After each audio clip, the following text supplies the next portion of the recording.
तो zeros of polynomial कर रहे थे। जीरोस ऑफ पॉलिनोमियल क्या है आपके पास, डिग्री से कोई लेना देना नहीं है यहाँ पे। किसी भी पॉलिनोमियल का जीरो क्या होगा, if we have a polynomial px equals to ax plus b, x की वो वैल्यू जिसके लिए पॉलिनोमियल की वैल्यू आपके पास में क्या हो जाए, जीरो हो जाए, वो आपके पास में जीरो होता है। निकालने का तरीका है, आपने इक्वल टू जीरो किया और आपने x की वैल्यू आ गई minus b by, so this minus b by will be the zero of the polynomial. समझ में आई बात? मतलब क्या है आपके पास में, for any x equals to alpha if p alpha is zero, x की कोई भी एक वैल्यू ले ली अल्फा, अगर उसके लिए आपके पास में p अल्फा क्या आ रहा है, जीरो आ रहा है आपके पास में, then alpha is zero of px।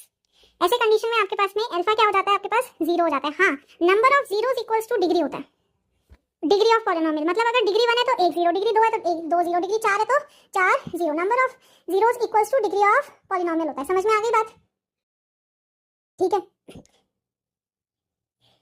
ये जीरो भी हो सकता है, जीरो में भी जीरो ऑफ अ पॉलिनोमियल।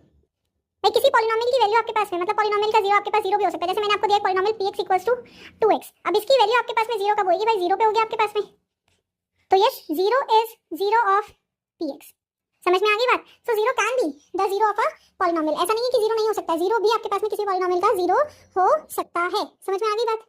चलिए, इसके साथ ही आपके पास में आता है डिवीजन एल्गोरिथम ऑफ पॉलिनोमियल, जो हमारा रिमाइंडर थ्योरम का सेम रहता है। रिमाइंडर थ्योरम क्या था आपके पास में, that dividend equals to divisor into quotient plus remainder, same चीज है।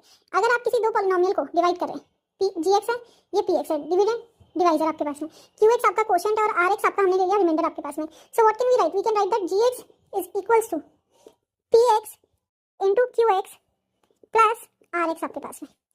This is the division algorithm. समझ में आ गई बात? चलिए, बहुत अच्छी बात है। तो चलो इसी जीरो पे हम क्वेश्चन देखो। पहला सवाल आपके पास में कहता है is x square plus 4x cube sorry x3 by 2 is upon root x is polynomial or not। तो पॉलिनोमियल के आपके पास में स्टैंडर्ड दो कंडीशन बताइए। पहली कि एक ही वेरिएबल होना चाहिए, तो सिंगल वेरिएबल तो है। पावर को चेक करो, देखो 4x 3 by 2 upon under root x है। अंडर रूट x मतलब होता है हाफ, तो माइनस हाफ लिख सकते हैं।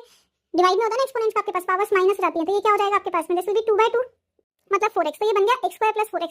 तो यस पावर नॉन इंटीग्रल है आपके पास में, sorry non negative integral value है, तो yes this is a polynomial, ये एक आपके पास में पॉलिनोमियल है, राइट।